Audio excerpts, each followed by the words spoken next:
인산과 광주지점은 광주 시민을 위한 특별 강연회를 2023년 4월 12일 오후 2시부터 광주시 서구 죽봉대로 인산과 광주지점 매장에서 150여 명의 시민들과 회원 등이 참석한 가운데 열렸다.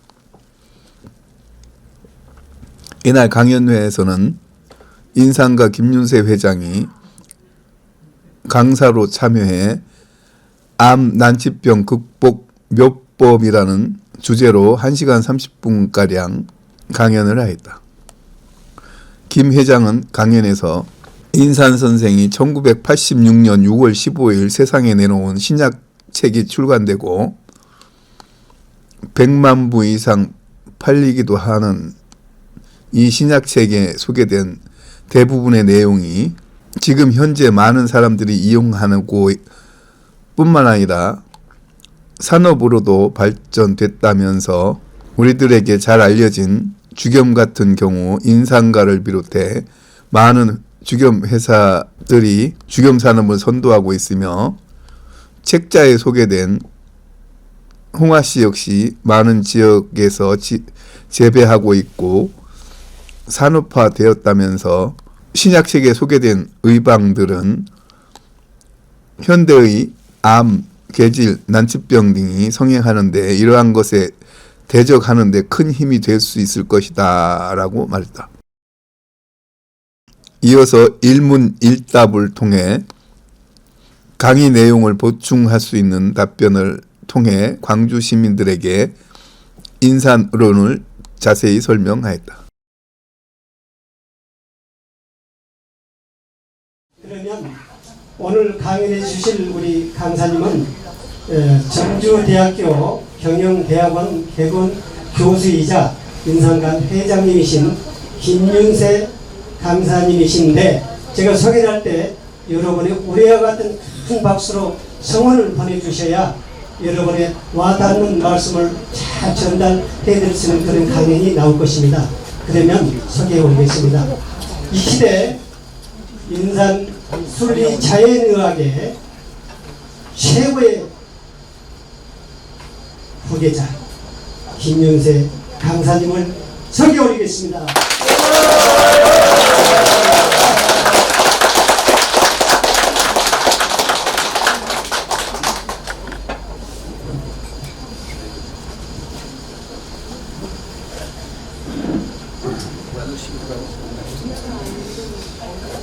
박수 소리가 아주 이렇게 크게 나오는 거 보니까 광주에 어디 나와서 저 뭐 출마해도 될 것 같습니다.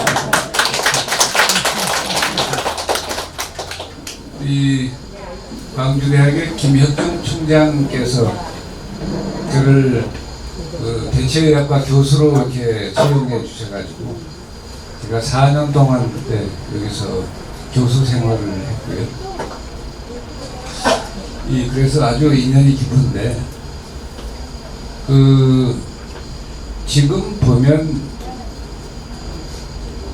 우리 지점장께서 이제 여러분 뭐 서운하지 않게 좀 이것저것 많이 챙겨드리는 것 같은데, 하여간 이 인산가가 1987년부터 이 주겸을 중심으로 한 이 비즈니스를 시작을 했는데, 그러니까 사람들이 그냥 뭐 소금 장수를 하니까 좀 짭짤하지 않겠나 이렇게 생각을 하는데, 소금 장수니까 짭짤한 건 사실입니다. 그런데 그 당시에 제가 신문사에 근무하다가 이제 이 사업의 길로 들어섰는데, 우리 동료 기자들이나 선배들이 왜 김 기자는 대한민국에서 가장 사양 산업이 2대 사양 산업이 있었는데 신발 산업입니다. 그때 나이키 뭐 해서 다 그냥 부도나고 막 엄청 어려운 문을 겪었는데, 신발 산업하고 소금 산업입니다. 지금 우리 박준영 전 지사께서 그 지사 시절에 그 2006년 7월 무렵에 광주 MBC TV 특강에서 제가 이제 특강을 한 적이 있는데, 그때 그 내용을 전혀 이렇게 뭐 카트하지 않고 다 방영을 하는 바람에 우리 지사님께서 들으셨어요. 그래가지고 우리 천일염은 문제가 없는 거 아니야. 이래가지고 그 지사님이 직접 저기 어딥니까 저 신세계 롯데 이런 데 얘기해서 팔았거든요. 근데 한 포 사가고는 다시 안 사가요. 그래서 왜 그런가 했더니 소금은 아무 쓸데가 없다고 그러더라. 식품도 아니고. 굳이 쓰면 언제 어디에 쓰냐 하면 자기 집 앞에 눈너글로 소금 뿌리면 녹습니다. 그리고 밟고 다녀요.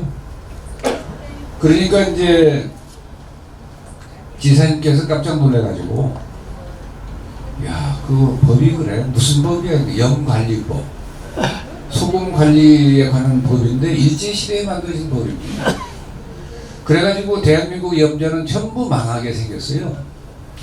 그래서 그 국회의원들, 요 전남 도내 국회의원들하고 그 당시 장관은 그 농림축산부 장관은 그때 정은천 장관입니다. 그래서 법 개정 노력을 해서 2008년 3월 28일부로 개정 법령이 시행됐는데, 그 개정 법령은 소금 산업 육성법입니다. 법 이름도 얼마나 멋있고 좋습니까?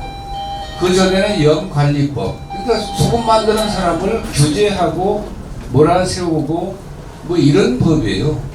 그래서 그 육성을 못하고 지원을 안 했는데, 이제 그런 것들이 이 법이 이렇게 정비되면서 이 소금 산업은 살아나기 시작했습니다. 그게 법이 바뀐 게 2008년인데 제가 주겸 비즈니스를 주겸 사업을 한 것은 87년입니다. 그러니까 뭐 그 뒤에 그 20년 이상, 그래서 그런 서양 산업에 그 손을 댄 이유는 뭐냐? 소금은 우리 국민이 생각하는, 우리 광주 시민께서 생각하는, 여러분이 생각하는 그런 차원의 물질이 아닙니다. 이 소금이라고 하는 건 우리 생명 그 자체가 이제 소금입니다. 그런데도 소금의 그 중요성이라고 하는 건 한도 끝도 없이, 소금 자체가 생명 자체인데, 그럼에도 불구하고 이 소금을 전혀 모르는 데서 오는 소금을 멸시하고 천대하고 오히려 왼수처럼 얘기합니다. 짜게 먹으면 해롭니, 뭐 저기 염화나트륨이 혈압을 올리니 이러면서 그 이제 과학적으로 밝힌 그 이야기조차 정말로 과학적으로 근거 없는 얘기입니다. 왜? 그 과학적으로 그 과학적 근거를 되는 그 소금이라고 한 것은 소금이 아닙니다.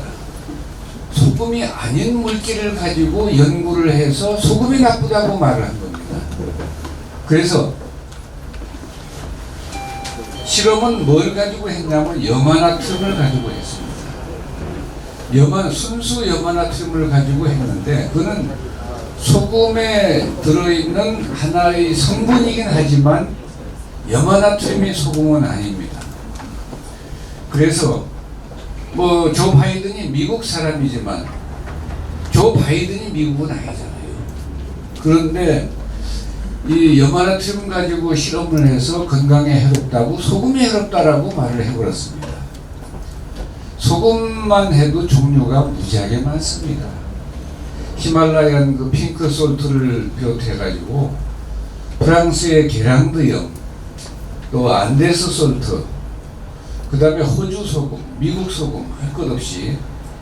그런데 대한민국 국민이 너무나도 모르는 것 중에 가장 이제 몰라서 그 가장 문제가 심각한 것 중에 뭐냐면, 지구상에 단일 물질에, 이 소금이라고 하는 하나의 물질에 인체가 필요로 하는 원소들, 그 미네랄이 60가지가 하나도 빠짐없이 다 들어있는 소금이 생산되는 것은 지구상에 딱 한 곳입니다. 유일하게 우리나라의 서해안 갯벌에서 생산된 우리나라 천일염만이 그런 모든 인체가 필요로 하는 모든 약은 다 들어있습니다.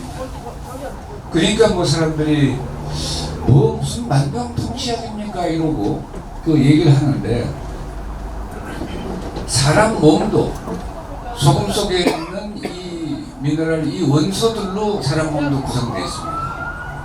그리고 사람 몸은 그 모든 원소가 다 들어있고, 나무라든지 다른 동물들은 다 있지 않습니다.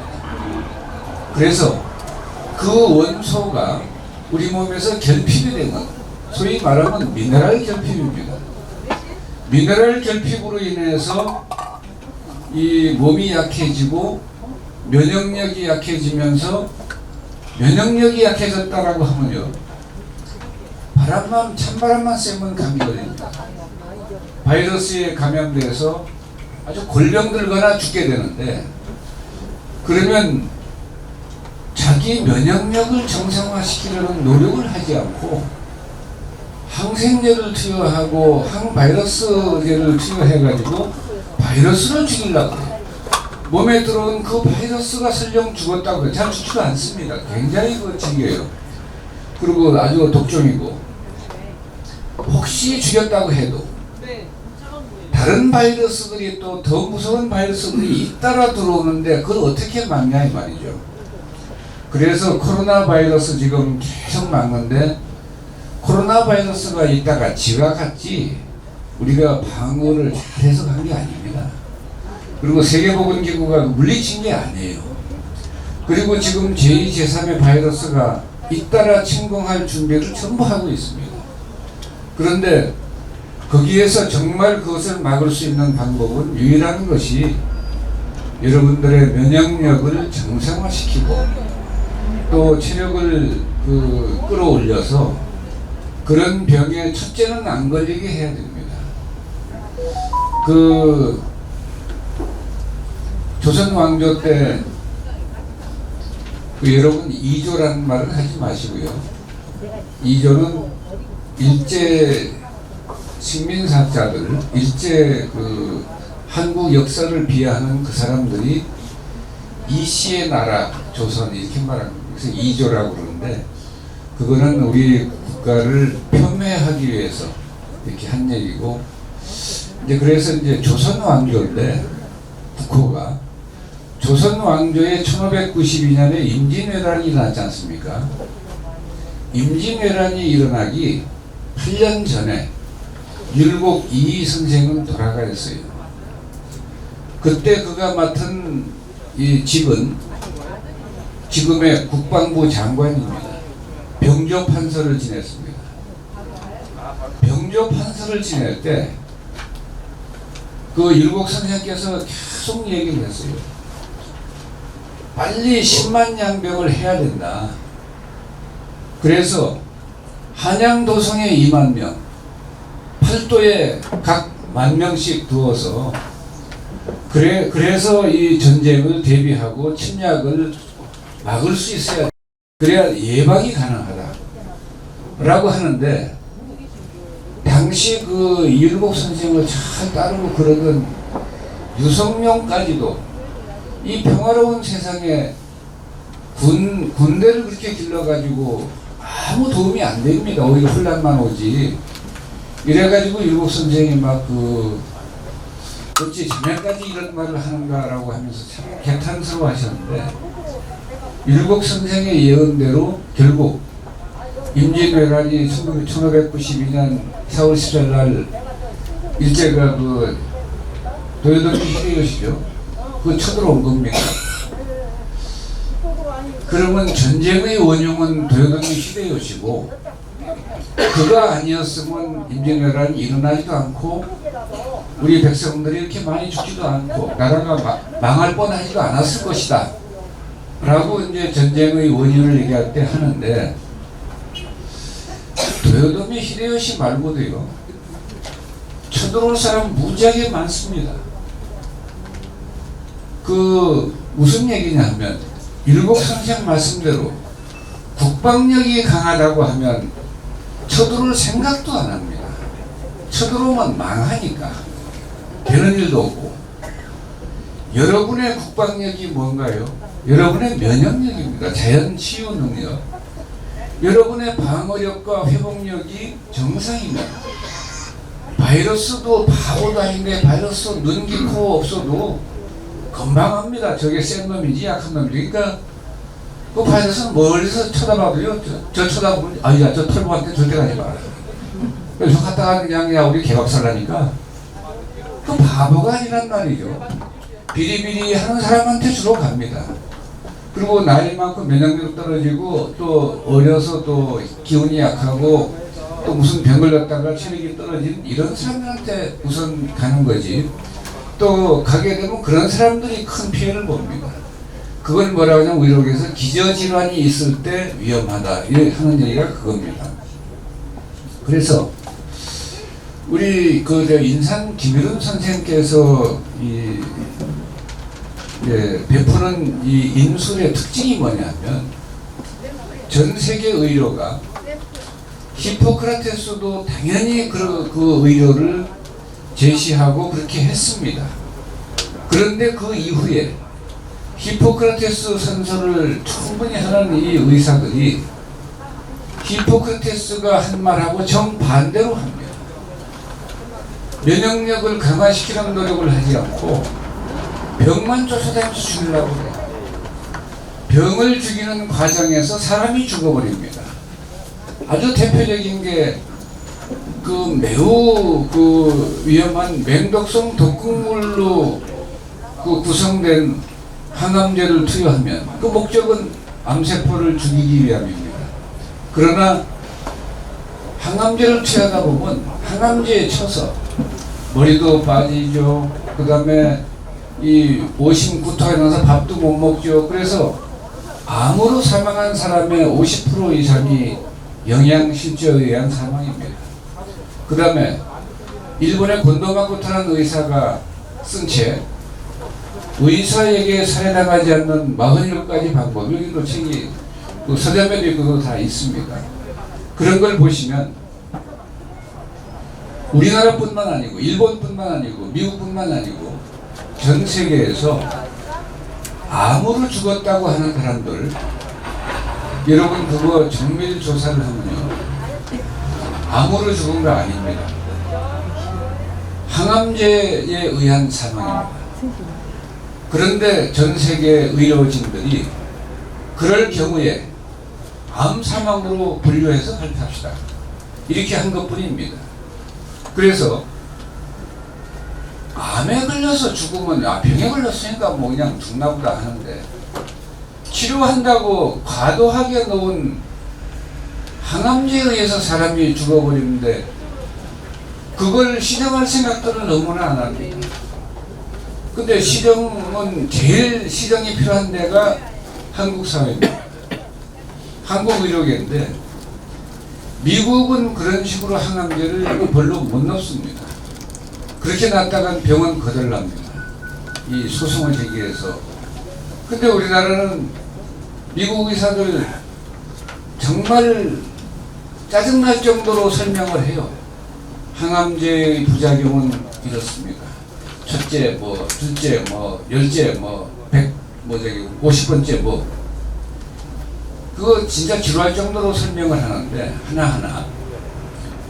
윤석열 대통령 지난번에 어디 병사들, 우리 젊은 군사들 이름 하나하나 다 불렀다고 하는데, 이렇게 해야 그게 의료법에 부합하는 일입니다. 근데 우리나라는 의료법에 그걸 명시해 놨는데도 불구하고 의료진들이 그걸 제대로 말하는 사람이 별로 흔치 않고 그냥 부작용이 조금 있습니다 이러고, 머리칼도 빠지고 이 구토도 나고 속이 불편하고 축 처져가지고 며칠 일하지도 못하고 이런 부작용이 좀 있다라고 하는데, 그거는 명백히 이 법을 위반하는 일이죠. 의료법에서는 항암제가 사망에 이를 수 있기 때문에 그 부작용 그리고 그 효과의 한계가 어디까지인지 그것도 다 이제 아는 일입니다. 그런데 그 효과가 그렇게 이렇다 할 효과가 없다는 그 얘기를 안 합니다. 그럼 누가 맞겠어요? 이렇다 할 효과는 크게 없는데 부작용은 무지하게 많거든요. 무지하게 세고 그거 정확하게 얘기해 주면 잘 안 맞습니다. 그런데 그래서 이제 일본의 그 아주 원로 의사 중에 시바다 지로라고 하는 의사가 있었는데 그의 제자들이 뭐 후생성 장관도 하고 그랬습니다. 그러니까 그가 히포크라테스는 죽었다라는 자신의 저서에서 뭐라고 얘기를 했냐면 후생성 장관은 내가 묻는 질문에 답변을 좀 하세요. 이러면서 의사들 입만 열었다 하면 암을 수술해야 된다, 항암제 투여해야 된다, 반응사선 조사해야 된다 이렇게 하는데 그런데 왜 정작 의사 본인이거나 그 가족들에게는 항암제 투여를 거의 하지 않는 이유가 뭐냐?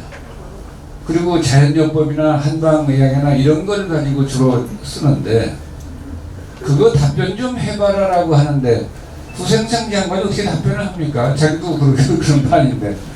그래서 그게 뭐냐면 모르고는 맞을 수 있지만 알고는 그 맞을 수가 없는 게 그런 거고 그러다 하다 일본의 그 가장 원로 지금 거의 100살 가까이 되는 분입니다. 후나세 순스케라고 하는 분이 항암제로 살해당하다라는 이렇게 듣고 어디 있을 겁니다. 그 책에다가 그 혹시 일가 친척 중에 암으로 죽은 사람이 있으면 먼저 우리나라 전화, 일본은 좀 번호가 다릅니다. 112에 신고부터 해서 암호병원의 암호의사가 독극물을 가지고 우리 누구를 죽였으니까 조사를 좀 하세요. 우리 처벌을 하세요라고 이야기를 한 뒤에 문상을 가시기 바랍니다. 이렇게 책에다 썼습니다. 그게 좀 약간 뭐 표현이 극렬하긴 하지만 그게 사실과 어긋나는 부분은 없습니다. 그 뭐 바보도 아니고 그 사람은 일본에서 가장 알아주는 원로 환경운동가고 생명운동가인데 그리고 그 비슷한 얘기를 하는 사람들이 랄프 네이더 미국의 녹색당 당수 그는 1000명 2000명 모인 자리에서 이 특강을 많이 했는데 그가 녹색운동을 하는 분이거든요. 그런데 뭐라고 했냐면 혹시 여기 계신 여러분은 이미 나이를 먹어서 뭐 큰 차이가 없을 텐데 여러분들의 자녀가 확실하게 한 20년 더 살기를 원하시는 분이 있으면 말씀해 주시면 제가 그 이야기를 말씀해 드리고 그랬더니 뭐 전부 이야기해달라고 그러는 거예요. 자기 자녀가 한 20년 더 살 수 있는 특별한 방법이라는데 확실한 방법. 그러니까 이거 한번 얘기를 해주세요. 그러니까 그가 이런 얘기를 합니다. 아주 답은 간단합니다. 여러분의 자녀를 의과대학에 보내서 의사가 되게 하지 마십시오. 여러분의 자녀가 의과대학만 안 가도 20년 더 사는 건 아무 문제가 없습니다. 라고 했는데 그 이야기의 근거를 얘기했습니다. 그분이 그 얘기를 한 건 92년 금요일입니다. 그 당시에 미국인 평균 수명 76세였습니다. 75.8세. 그 당시 미국인 의사의 평균 수명 얼마인지 짐작이 가십니까? 미국인 전체 평균 수명은 76세인데 미국 의사는 좀 더 살겠지 한 80세 되려나요? 미국인 의사 평균 수명은 56세입니다.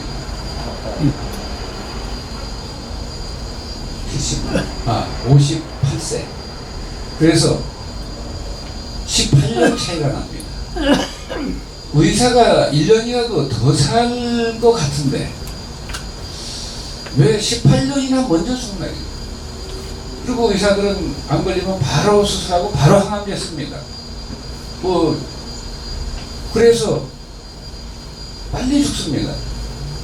그래가지고 평균 수명이 다른 사람과 이게 의학적 논리가 어떻게 되어 있냐면 의사가 됐든 가수가 됐든 스포츠 선수가 됐든 암에 걸리는 연령대는 되게 비슷합니다. 뭐 의사가 더 빨리 걸리고 그런 것도 아니에요. 그런데 같은 조건인데 그 2, 3년 차이도 아니고 18년 이 수명의 차이가 있다라고 하는 것은 그 의료가 뭔가 잘못됐다는 얘기입니다.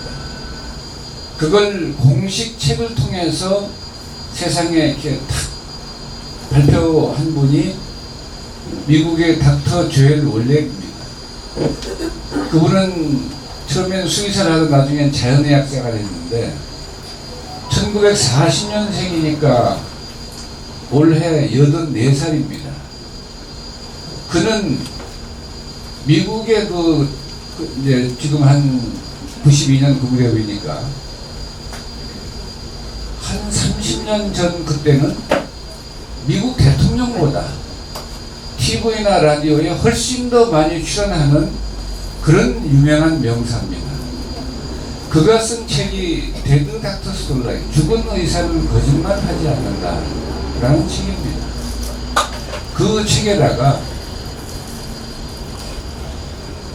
미국인 평균 수명이 76세인데 미국인 의사 평균 수명이 58세다라고 하는 것은 의료도 잘못된 것이고 치료 방식이나 약도 잘못된 것이다. 그건 오히려 득보다 실이 크고 오히려 그로 인해서 사람이 병이 더 빨리 악화되고 사망에 이르게 된다.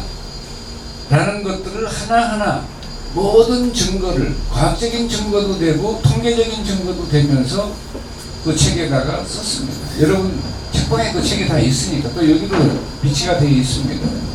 꼭 한번 읽어보시면 정말로 이 의료의 이 진실된 말을 하신 분들, 참 의료의 진실을 얘기하신 분입니다. 일본 사람 꼴보기 싫고 그래도 뭐 우리 일제 때 뭐 하도 우리 민족을 괴롭힌 인간들이니까. 그러나 일본의 곤도 마코토나 이시하나 유미 기온 1도 올리면 면역력 5배 높아진다. 참 놀라운 의학적 사실을 중심으로 인류 건강에 정말 지대한 기여를 하는 이 저서를 발표했습니다. 그 다음에 곤도 마코토라는 의사는 의사에게 사랑하지 않는 마녀까지 방법. 그 사람 얘기한 건 이겁니다. 교통사고로 뭐 차에 깔려가지고 뭐 창자가 터지거나 다리가 부러지거나 하면 뭐 어쩔 수 없이 병원에 가야 되지만 근데 지금 아무런 증세도 없고 사람이 아무런 주사 없고 밥 잘 먹고 똥 잘 싸고 하는데 뭔 병이 있나 알아본다고 가서 자꾸 CT, MRI 찍어요. 그럴 적에 우리는 무심코 찍지만 의료계가 스스로 알아서 해야 되지만 의료계는 알아서 하지 않습니다. CT 촬영 한 번만으로도 국제원자력안전법에서 규정한 방사선 노출량 규제 방사선 노출량이 있어요. 1년에 1mS인데 그런데 CT 촬영으로 인해서 한번 우리가 노출되는 방사선 양은 14.8mS입니다. 15년치 규제 방사선 노출에 그래가지고 이론상은 이렇게 되어 있습니다. CT 촬영 단 한 번만으로도 암에 걸릴 수 있다. 암을 일으킬 수 있다. 라고 되어 있는데 근데 어떻게 해서 암을 이제 그가 이렇게 표현해요. 암에 걸렸나 알아보는 일이 아니라 잘 모르는데 암에 확실히 걸릴 때까지 CT 촬영을 한 서너 번 되면 대부분 다 이게 나옵니다. 그러면 아유 이렇게 자주 하다 보니까 발견했다 이거예요. 발견한 게 아니라 암을 유발합니다. 그런데 우리나라에서도 그걸 국가보건부에서 캐치를 했습니다. 그래가지고 아쉬운 대로 조치를 내렸어요. 어느 기간을 정해서 그 기간 안에 연속 CT 촬영을 3회 이상 하면 안 된다라고. 그러니까 2회까지는 되고 3회를 촬영하지 못하도록 했습니다. 법으로 금지시켰는데 그게 위험하기 때문에 그럽니다. 그런데 그런 위험이 너무나 많아요. 그래서 오죽하면 미국의 그 아까 조엘 올레 박사 다음으로 바른말을 잘하는 분이 로버트 맨델존 박사인데, 그가 쓴 책은 나는 현대의학을 믿지 않는다라는 제목의 책입니다. 그가 이런 말을 했습니다. 지구상의 인류 전체가 병원에 앓고 있는 질병의, 인류 전체가 앓고 있는 질병의 50% 이상이, 절반 이상이 병원성 질환이다라고 얘기를 했습니다.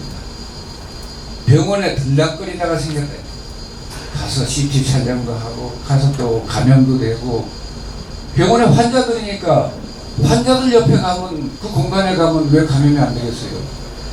그 다음에 감염 질환도 그렇고, 그 다음에 또 거기 이제 그 바이러스나 이런 거 말고도 기라고 하는 게 있습니다. 굉장히 탁한 기운에, 아주 독성이 있는 기운에 이런 것들을 쓰게 되면, 그 저희가 저희 선친 살아계실 때 하루에 저희 선친 좁은 이 저희가 집이 몇 평 집이었냐면, 대지가 마당이 대지가 25평에 건평이 12평, 이 완전 상간초가에 살았습니다. 그 좁은 방 한 대평, 너댓 평 되는 좁은 방에 사람이 들어와서 꽉 차는데, 아버님 잠깐 뭐 식사하고 우리 뭐 바람 쐰다고 했을 때 제가 대신 상담을 조금 한 일이 있었어요. 아버님 오시기 전까지만 임시로 한 거예요. 제가 한 시간 했는데 그게 전부 환자들이에요. 그리고 환자에서 그 이제 간암이나 이런 환자들도 냄새가 굉장히 많이 납니다. 그것이 유독성 가스라고 있어요. 그게 이제 계속 나기 때문에 방에 들어오면서 냄새가 아주 심한데, 제가 한 시간 있고 이제 그 다음에 이제 아버님 오실래 얼른 일어나서 가려고 일어서는데 휘청해가지고 쓰러지기 전에 제가 운동신경이 좀 있으니까 앉았습니다. 그랬다가 이게 현기증이 나는데, 그래서 앉았다가 다시 일어났다 앉았다 일어났다 이렇게 몇 번 하다가 편하게 싹 나왔습니다.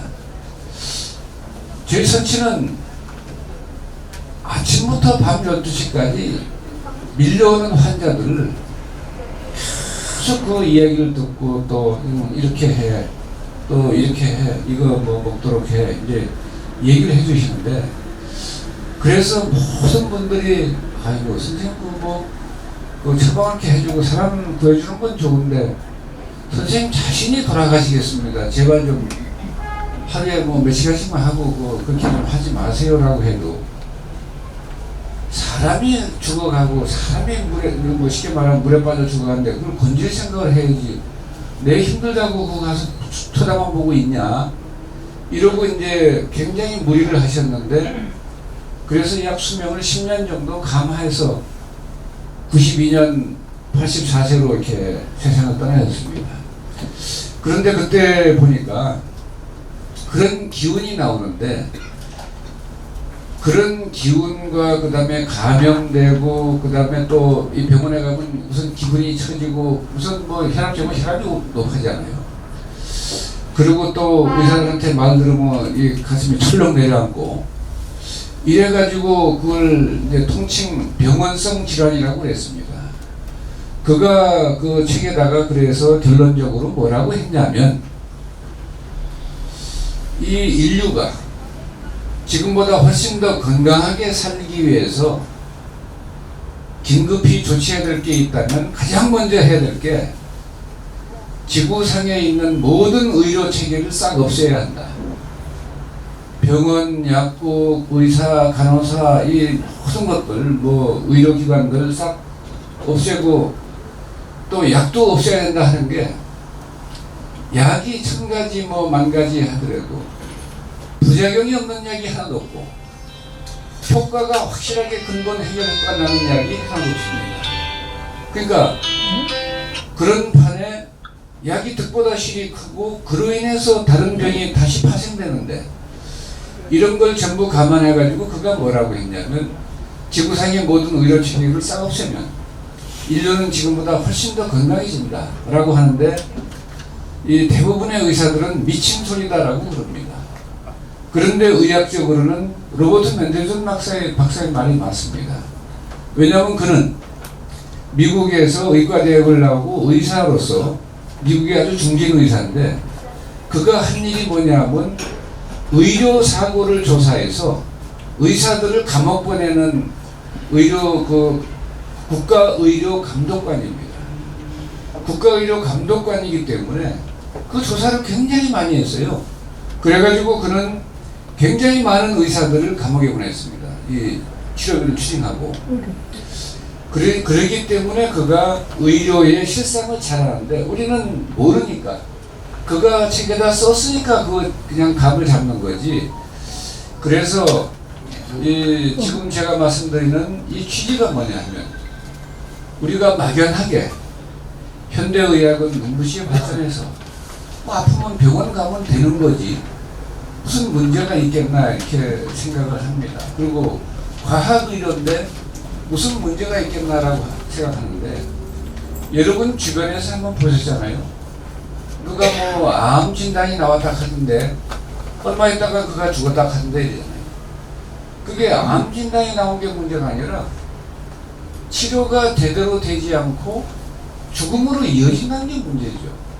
그런데 죽기 전까지는 안 그럴 것이라고 생각합니다.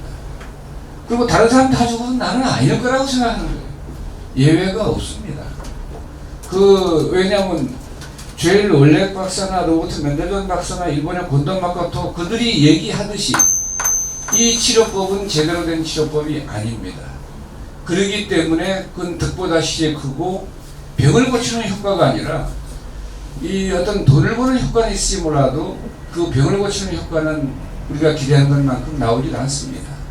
물론 그런 의료인 중에도 아주 훌륭한 분들이 많아요.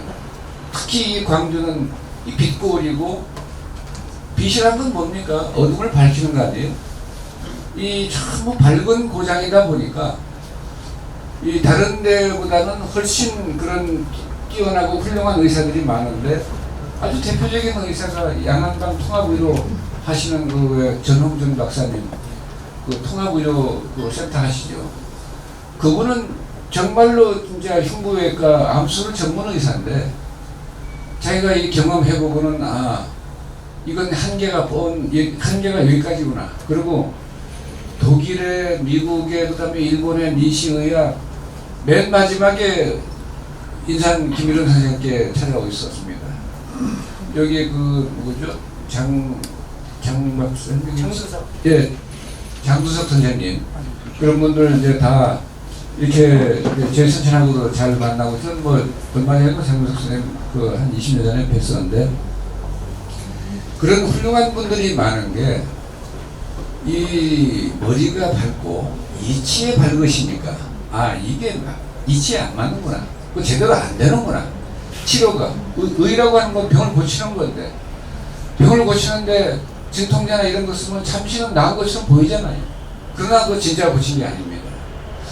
그래서 이런 제대로 어떤 암이나 난치병이나 계질이나 코로나나 이런 것들을 그 문제를 근본적으로 해결해서 그로 인해서 다시는 다른 문제가 안 생기도록 하는 것이 의료인들의 본분인데 자기 제대로 하지 못하기 때문에 그래서 이 의료가 아무리 지금 의학이 발달하고 했다 하더라도 본분을 제대로 못해서 병 걸려 죽어가는 사람을 제대로 구하지 못합니다. 그리고 시골 함양이라고 하면 여러분 어떻습니까? 함양이라는 말을 할 때 꼭 수식어가 붙어요. 뭐라고 하냐면 산골 그냥 안 하고 숭악한 산골 이럽니다. 그래서 함양산청 물레방아 이러고 그런데 그 산골에 그 깊은 산속에 혼자 사시는 그 노인께 뭐 하려고 물어 서울, 부산, 대구, 미국 이런 데서 다 찾아가서 선생님 저 좀 해주십시오. 이래 가지고 그러면 그 어떤 병원에서 치료한 것보다 월등 치료 효과가 높고 병을 완전히 고쳐가지고 건강하게 사니까 그게 의료인들이 해야 할 본분입니다. 그런데 그러진 못하고 그렇다고 뭐 외상은 안 주고 돈은 다 뭐 되도록 받고, 그래서 제 역할과 기능을 온전히 못하는데 온전히 하는 의료인들, 그 전홍준 박사나 그런 분들은 정말 이 시대에 훌륭한 의료인이고 참 의료인입니다. 요새 꽃 피는데 여러분 무슨 꽃 먼저 폈습니까? 진달래가 먼저 폈죠. 그 다음에 좀 있으면 편죽이 핍니다. 진달래를 뭐라고 그러죠? 참꽃이라고. 그건 막 먹어도 되고 술도 담고 하잖아요. 전도 부쳐 먹고. 편죽꽃 어떻게 됩니까? 그건 못 먹습니다. 먹으면 위험합니다. 그래서 먹을 수 있는 건 참꽃이고 또 온나무도 참옷입니다. 그 다음에 살구는 이제 뭐 그냥 참살구라고 안 하고 살구 그래요. 근데 못 먹는 살구는 뭐라 해요? 게살구. 빛쪽은 게살구이잖아요.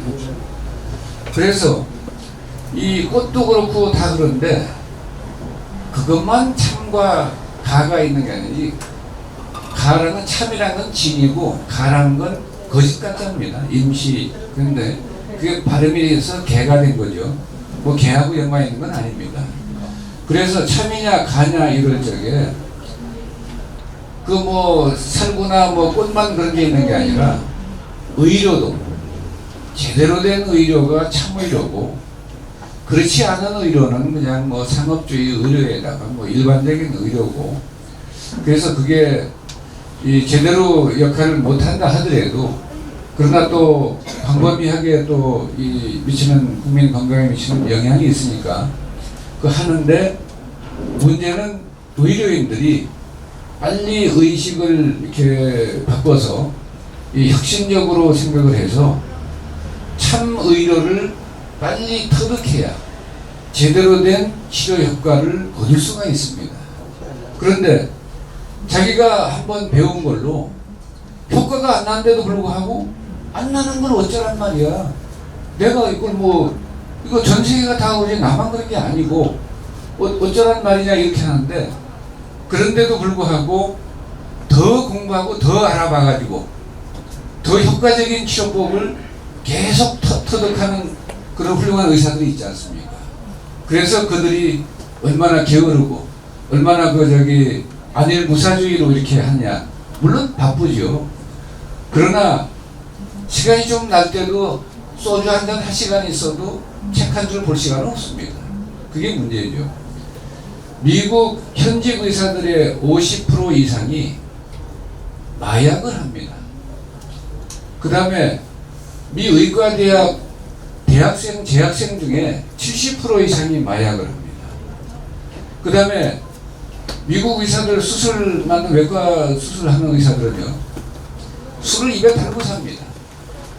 그래가지고 미국의 의료사고가 아니에요. 의료 태만 행위로, 잘못된 의료 치료 행위로 미국에서 1년에 30만 명이 사망한다라는 통계가 있습니다. 매년. 그 숫자가 뭐 미국 인구도 많은데 뭐 30만 명 죽어봤자 뭐 표가 날 텐데 이렇게 생각하시는데, 그게 얼마나 무서운 숫자냐 하면 미국 병사들을 월남전에 파병해가지고 그 매일 포탄이 나르고 총알이 빗발치는 곳에서 미국 병사들이 죽은 숫자가 10년 동안에 총 5만 6천 명이 죽었습니다. 1년에 약 5,600명꼴로 죽었어요. 그랬는데 전쟁 반대 시위를 비롯해가지고 미국 대통령이 하야할 뻔까지 갔습니다. 그 10년 동안에 전쟁터에서 세계 평화를 지키기 위해서 전쟁터에서 5만 6천 명 죽은 것 때문에 왜 우리가 월남전에 왜 가야 되냐 이러고 전쟁 반대 시위를 해가지고 미국 대통령이 하야할 뻔했습니다. 그런데 5만 6천 명에 비해서 매년 30만 명이 뭐 부득이한 의료 사고도 아니고 의료에 조금만 주의를 기울였더라면 그런 일이 안 생기는데 의료 태만 행위로 매년 30만 명이 죽는다. 그리고 또 굉장히 격렬한 스포츠, 대표적인 게 농구 그런 것들입니다. 격렬한 스포츠를 하는 젊은 사람들, 30세 전후의 미국 스포츠 선수들이 1년에 10만 명이 사망합니다. 운동하면 건강에 좋겠거니 하시는데 아주 격렬한 운동은 이 젖산을 굉장히 분비하기 때문에 사람을 치명적으로 해칩니다. 그래서 운동은 가벼이 하라고 하는 게, 그러나 꾸준히 해서 1시간 전후의 운동은 하는 게 좋습니다. 근데 아주 막 극렬하게 해서 생땀, 진땀이 나는 운동은 오히려 수명을 감하고 건강을 해치는 것이죠. 그런데 운동을 지나치게 해서 우리 국민의 건강에 해로울 가능성은 거의 없고요. 하루도 운동 안 하니까. 뭐 회사에서 집에서 차 타고 차고에서 딱 타고 회사 차고에 갖다 놓고 엘리베이터 타고 딱 올라가지. 무슨 운동을 합니까? 그래서 이렇게 일부러 찾아서 운동을 하지 않으면 안 되는 시대죠. 그래, 정말로 이제 참 의료가 미국에서 이제 10만 명의 그렇게 젊은 사람들이 격렬한 운동을 하다가 이렇게 사망한다. 또 30만 명이 의료 태만 행위로 인해서 사망한다. 이 통계를 조엘 올렉 박사가 그 책에다가 공표를 했습니다. 발표를 했습니다. 그 의료 태만 행위로 사람을 죽인다는 것 중에 이런 겁니다. 유방 전체 수술을 하는데 왼쪽 유방에 암이 와가지고 왼쪽 유방을 절제해야 되는데 술을 마시고 들어가서 엘렐레 하면서 들어가니까 그걸 내비두고 정상이 오른쪽 유방을 절제해버려서 암이 확 퍼져가지고 이제 죽게 되거나, 그 다음에 또 뇌종양 수술을 한다고 뇌를 열어놓고 화장실 가서 마약을 하다가 그 사람 죽게 만든 의사가 있습니다. 그 다음에 또 당뇨 다리 자르잖아요. 발을 자르고 당뇨 심할 경우에 당뇨로 왼쪽 다리를 절단해야 되는데 술이 취해가지고 들어가서 오른쪽 다리를 절단했어요. 그게 책에 그렇게 썼습니다. 이거 나와 있어요. 이제 사고 난 게. 그래서 이런 걸로 그렇게 사람이 많이 죽는데, 아마 그러면 여러분들은 또 그럴 거예요. 그건 미국의 얘기지 우리나라는 그런 거하고는.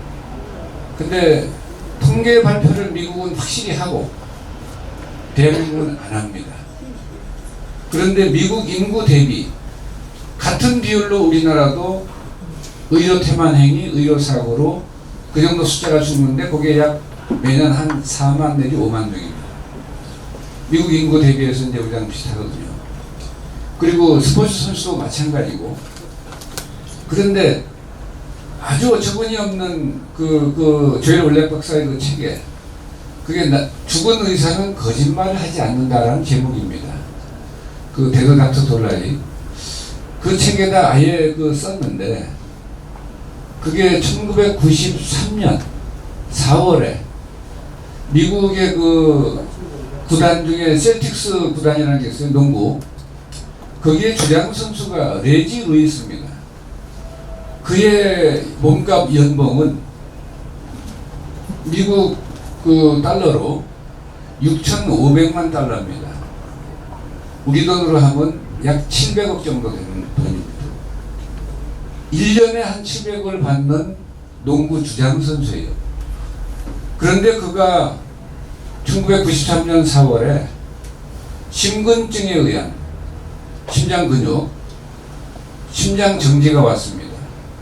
그래서 쓰러졌는데, 그 셀틱스 구단에서는 이 한 사람만 해도 몸값이 700억인데 이 사람 살려야 되기 때문에 전 세계에 타전을 해가지고 전 세계 최고의 심장병 권위자 12명, 미국까지 해서 12명에게 선불로 100만 달러씩 줬습니다. 100만, 1000만, 1000만, 우리 돈으로 한 12억 되는 거죠. 100만 달러니까.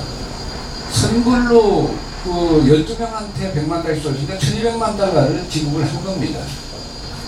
그리고 이 고쳐달라라고 이제 주문을 했는데 그 의사들이 레지 루이스 심장 그 페이스메이커를 달 것인가 말 것인가, 수술을 하면 누가 집도를 할 것인가, 수술을 해야 되나 말아야 되나, 이거 가지고 그 저기 서로 싸움박질하고 토론하느라고 석 달이 지났는데 1993년 7월 28일 레지 루이스는 다시 한번 이 심장 정지가 와가지고 사망했습니다. 석 달 만에.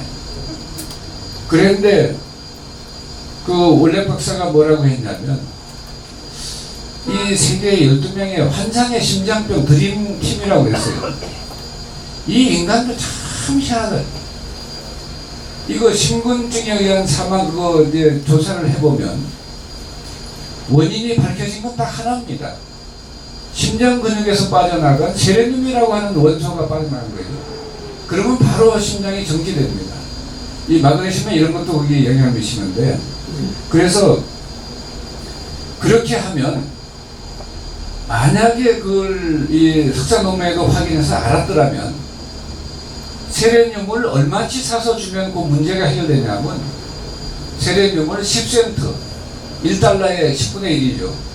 1달러면 얼마입니까? 한 1200원 됩니까? 미국에 그게 싼가 봅니다. 그래서 10센트어치만 사서 먹였어도 죽지 않는다. 다른 말로 하면 그럴 적에 요 컵에다가요, 물에다가 죽염을 진하게 타가지고 짭짤하게 해서 요 컵으로 한 4컵 내지 5컵 정도 먹으면 이 죽염 속에는 그 세레늄이라는 원소가 있기 때문에 충분히 해결을 합니다. 그 세레늄뿐만이 아닙니다. 그 지산 정주 같은 거 할 때 땀 많이 흘렸는데 맹물만 먹으니까 염분의 혈액 농도가 떨어지잖아요. 그게 0.5 이렇게 떨어지면요 쇼크가 옵니다. 그리고 이 호흡곤란이 오면서 바로 그 자리에 사망합니다. 그때 그 사람들, 제가 직접 여기 했던 분들이 여기 담양의 11공수여단 특전사 공수부대 요원들 지산 종주할 때 제가 그 주겸을 2개씩 지급해가지고 실제 그 대대장께 연락이 왔는데 2명이 주저앉았다가 헬기 안 부르고 그렇게 해결했다고 얘기를 했습니다.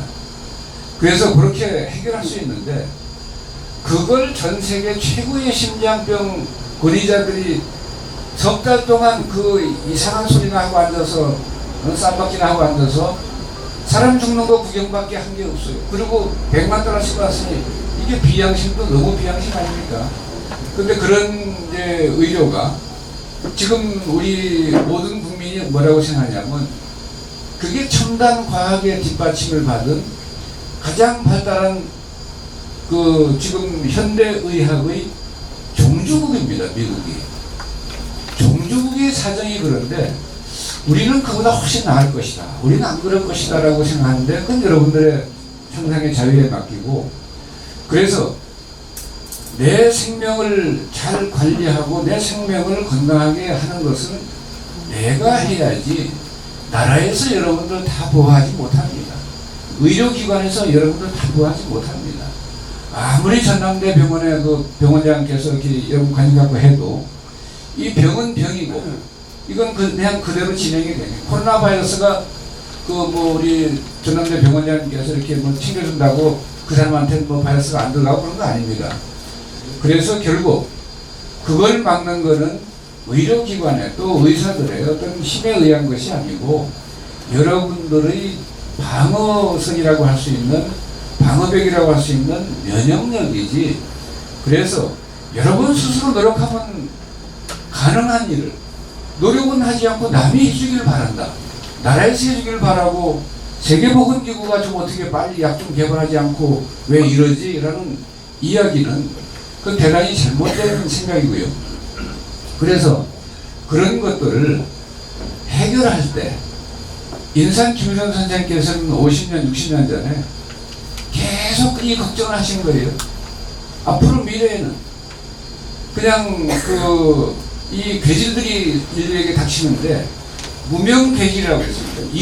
이름도 붙일 하고 오니까 이름도 붙이기 전에 벌써 사람한테 피해를 끼칩니다. 무명 괴질이 끝없이 이 인류를 이렇게 이 생존을 불투명하게 만들고 위험에 빠지게 하는데, 그거 해결해야 된다라고 하는데 아무도 귀를 안 기울여요. 보건복지부 또 의료진들 한의사 양의사 할 것 없이 인산 선생 만났다가 그 얘기를 하시면 의사들이 제가 옆에서 보면 많이 똑같아요. 그 사람들 한결같이 한 얘기 뭔지 압니까? 선생님은 정말 걱정도 팔자십니다 이래요. 선생님이 걱정 안 하셔도 지구 잘 돌아갑니다. 이 국민들 아무 문제 없습니다 이래요. 저희 선생님께서 인사님께서 하도 기가 막혀서 저것들이 무슨 국가 공무원, 저것들이 무슨 의사고, 야, 대갈대기 절해가지고 저 병 오신다고, 야, 이게 보통 문제가 아니구나. 매일 노심초사 그 생각만 하고, 인산 선생님께서는 자녀가 사남 1녀입니다. 제가 둘째입니다. 그런데 저희 학교 다니고 할 때 뭐 교복 입을 때 팬티 안 입고 교복 입으니까 팬티도 없고 양말도 안 신고 이러는데, 알게 찢어지면 엉덩이 다 보입니다. 그래도 뭐 그러나 말거나 아니야. 학교 다니는데, 그래서 이 손이 다 타가지고 피가 줄줄 나와도 우리 아버지는 아들이 그런지 뭐 관심도 없어요. 전혀 그런 거 관심 없고 썰매 하나 안 만들어주고. 이제 그래서 어릴 때는 우리 아버지는 딴 아버지하고 틀려가지고 자식이 밥을 먹는지 굶는지 뭐 어디 죽는지 사는지 뭐 얼음 지치다가 막 물에 빠져 죽는지 사는지 뭐 도무지 모르시고 또 관심도 없으시고. 그래서 우리 아버님은 참 훌륭한 아버님이 아니라 아주 불량스러운 아버님이구나 그렇게 생각을 했는데, 그게 왜 그러냐면 지금 이해하는 것이 머릿속에 온통 인류가 전멸 위기로 가고 있다. 이거 어떻게 해결하냐. 매일 노심초사하는 게 그거예요. 그래서 왜 그걸 아버님이 그렇게 걱정하십니까? 라고 하면 이 새끼 이건 너도 똑같은 놈이네 이러고 또 그 대답을 또 안 하시는 거예요. 왜 그러냐면 지금 와서 한번 생각해 보세요. 그 문제를 해결할 수 있는 사람은 지구상에 딱 한 사람밖에 없습니다. 정말로 제 아버지가 그런 게 아니라 인산생밖에 없어요. 그러니까 그게 자기 임무입니다. 또 그것 때문에 자기가 또 이 세상에 나왔고 그랬는데, 그래서 그걸 쭉 얘기를 하시면 저희가 그거 참 이해가 안 간다 했는데, 그걸 해결책으로 내놓으신 거예요.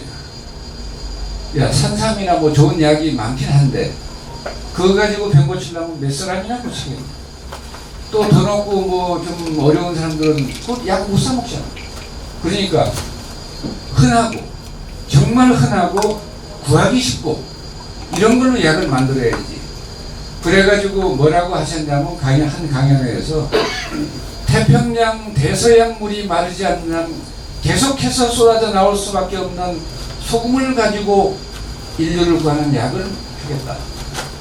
이래가지고 소금을 하는데, 소금은 유감스럽게도 정말 좋은 약이지만 많이 먹으면 그로 인해 사망합니다.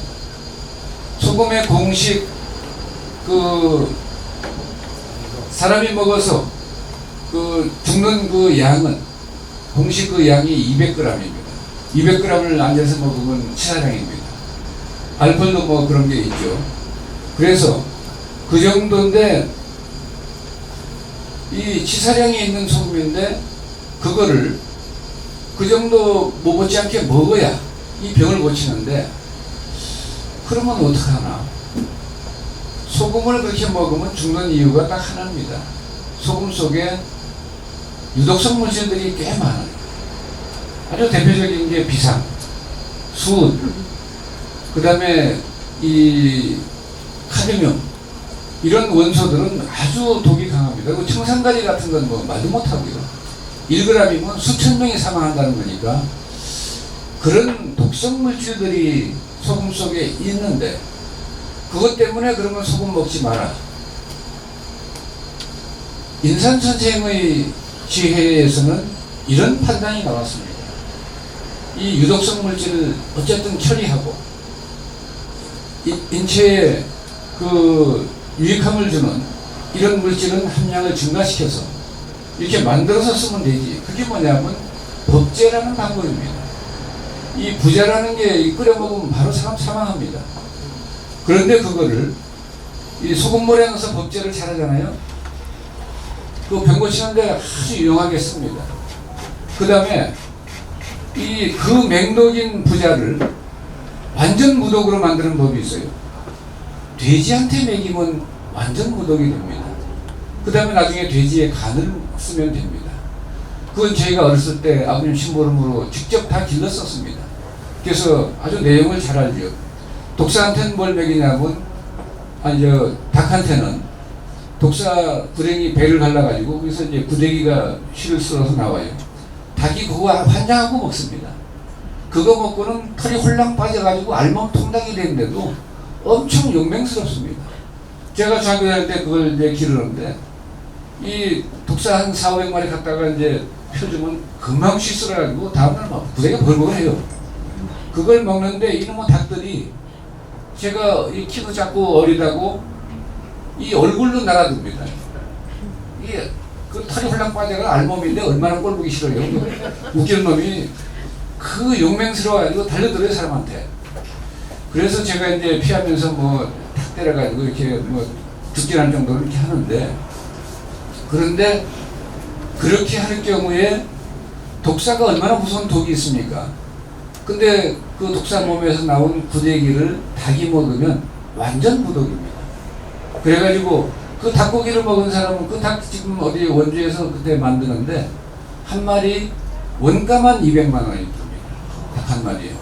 근데 폐하면은 그거 한 마리 내지 2마리면 충분히 다 나요. 웬만한 것들은. 그래서 그렇지 않은 것들은 한 3마리나 이렇게 쓰면 되는데, 그래서 그것도 이제 원방으로 요새 구랭이가 엄청 비싸가지고 또 잘못사도 이렇게 포획 금지 동물로 되어 있습니다. 그래서 그런 걸 제대로 하게 되면 닭 한 마리에 최소 500만 내지 1000만 원 정도 듭니다. 물가가. 근데 이제 그 얘기를 한 게 아니라 부자 같은 맹독도 돼지한테 먹여서 그럼 그 고기를 먹어보면 굉장히 맵습니다. 부자가 맵기 때문에. 근데 그거 한 건 먹고 뭐 2건 먹고 이거 배고픈 사람들이 아주 많은데, 그래서 그게 신약 책에 오행단이라는 이름으로 나옵니다. 5가지 동물의 간을 이용한다. 근데 이제 거기서 천일염은 지구상에서 최고의 약인데 없는 게 없는 약입니다. 그 뭐 백화점이 아니라 이 인체에 유익한 미네랄과 다른 원소들의 총 집결체입니다. 그래서 없는 게 없는데 유감스럽게도 유독성 물질이 있어요. 그러면 지혜로운 분은 어떻습니까? 유독성 물질만 처리하고 약이 되는 거는 약이 더 잘 되도록 만들어서, 그 법제라고 그래요. 법제 잘 해서 소금을 잘 법제해가지고 활용하면 되는 거 아니냐. 그러면 약성은 그대로 정말 그 이런저런 병 가릴 것 없이 먹으면 효과 나는 이런 것들입니다. 심지어 저는 뭐 암벽등반에 빙벽등반에 이런 걸 하는데, 빙벽등반 하면 이거 치다가 얼음에 쪼가리 틀어서 이런 데 하면 쓱 하면 그냥 막 피가 줄줄 나옵니다. 그 다음에 또 뭐 하다가 잘못하면 손등에 바이어를 켜가지고 뼈가 허옇게 보일 정도로 해서 막 피가 막 솟구치는데, 저는 약을 바른 적이 한 번도 없습니다. 뭐 그런데 신통한 약도 없지만 가서 병원에 가서 꿰매잖아요. 이렇게. 안 그러고 그냥 주머니에 그 가루주경을 갖고 다녀요. 이거 뿌리면 이게 피가 밀고 올라옵니다. 또 한 번 뿌려요. 또 밀고 올라옵니다. 3번째는 이렇게 하고 누르고 있습니다. 그러면 지혈되죠, 소독되죠, 새살이 나와서 봉합되죠. 등반 끝나고 내려가서 소주에다가 뭐 커피에다가 뭐 샤워에다가 아무 해도 아무 문제가 없습니다.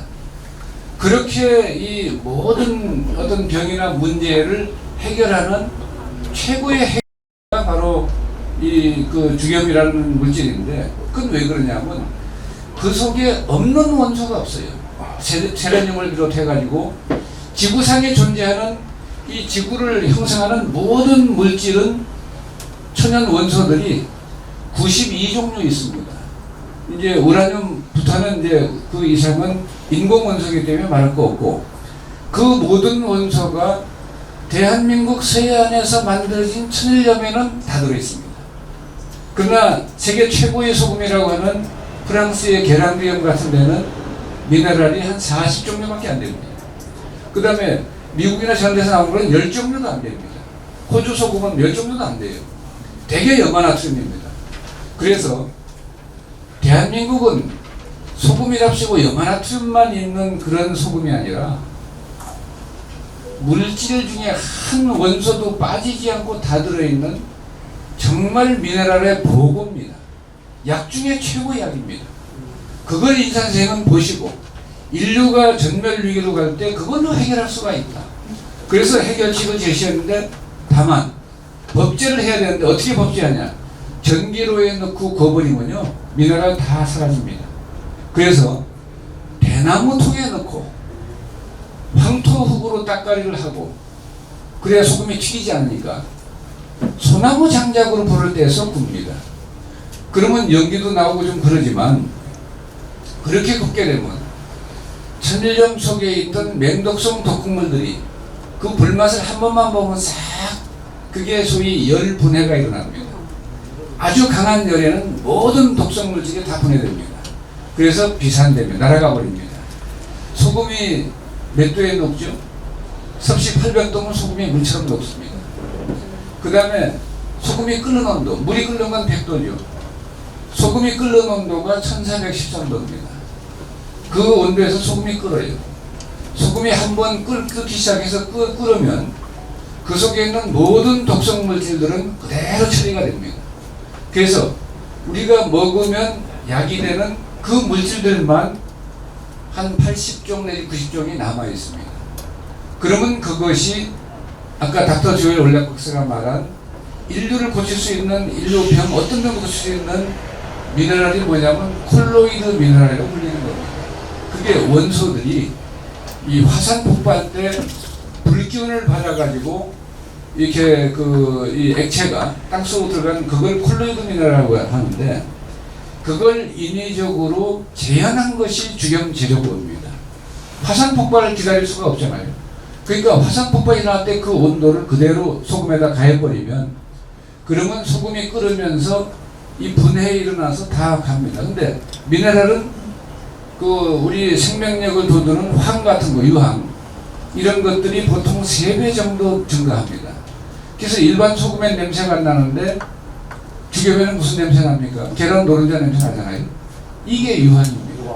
이게 사람 몸에서 이 소위 체온이 떨어지지 않게 하는. 그러니까 지리산 종주를 여름에 할 때 계속 이렇게 맹물만 먹고 혈액에 염분이 떨어지잖아요. 저체온증이 옵니다. 탈진이 옵니다. 그게 바로 염분이 0.5 이하로 쭉 떨어지면 그 현상이 나타나는데 이 주겸을 계속 먹으면 또 소금을 계속 먹으면 그러니까 옛날에 등산 아주 그 매니아들 등산 산 잘 타는 분들은 항시 소금을 갖고 다닙니다. 그 옛날 어른들은 아시잖아요. 유격훈련 때 소금 다 지급하지 않습니까? 그게 소금이 부족하면 체내에서 체온이 떨어지면서 저체온증이 와서 그 여름에 지리산에서 그 더운 날 죽는데 그 죽을 때 어떻게 죽는지 합니까? 입술이 새파래져가지고 다다다다 떨려가지고요. 그게 저체온증입니다. 그게 염분 부족 때문에 오는 겁니다. 염분 속에서도 유황 이런 것들 부족 때문에 옵니다. 그래서 그런 것들을 이제 잘 하면 여러분들이 딱 하나입니다. 참의료를 깨달아서 여러분들 참의료에 의해서 여러분들 몸을 건강을 증진시키고 또 여러분 가족의 병도 고쳐주고 이 건강을 유지하고 증진시키는 것을 나라에서 해주길 바라고 의료기관에서 하려고 하지 말고 내 몸에서 내 집에서 내 힘으로 우리 주변의 흔한 물질을 활용해서 이 난치병을 고치고 또 건강을 유지 증진시킨다. 그러니까 인상 선생님께서 하신 말씀이 그겁니다. 제 병은 제 집에서 제 힘으로 이 해결하는 것이 참의료다. 참의료는 우리 병을 물리치고 내 생명을 구하고 가족의 생명을 구할 수 있지만 참의료가 아닌 것은 그럴 수 있는 것처럼 보이지만 그런 효과가 뒷받침이 안 됩니다. 그래서 여러분들이 오늘 다시 한번 생각할 것은 그런 것들을 인산 선생의 이 신약책 있지 않습니까? 또 아까 참으로를 얘기한 이시아라 유미의 체온 1도 올리면 면역력 5배 높아진다. 좀 가서 좀 뭐 소리 좋은 소리인데 화면 잡고 있어.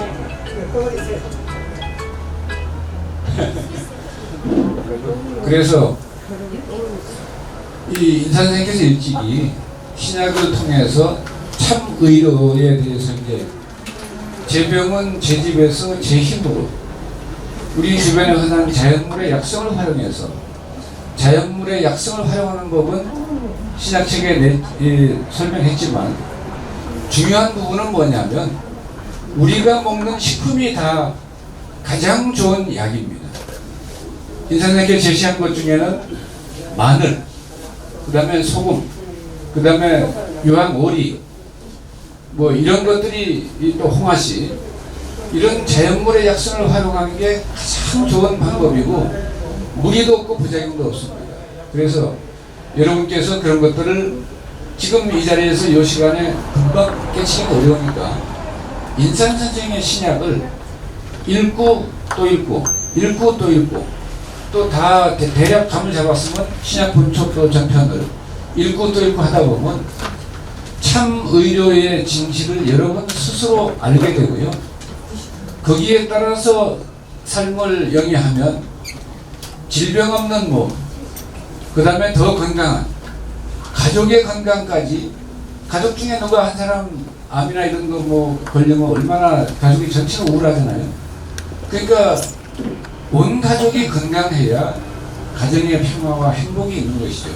그래서 여러분들은 이 정말 이 밝은 빛고울에서 거울만 밝을 게 아니라 여러분의 마음도 이 빛으로 더 밝게 만들어서 이 명명백백하게 참 의료를 여러분들이 활용하시면 아마도 그 자연 수명으로 알려진 120세부터 140세까지 그 수명을 충분히 건강하게 행복하게 누리실 수 있으리라고 봅니다. 여러분 다시 한번 여러분의 건강과 행복을 기원하면서 이야기를 마치도록 하겠습니다.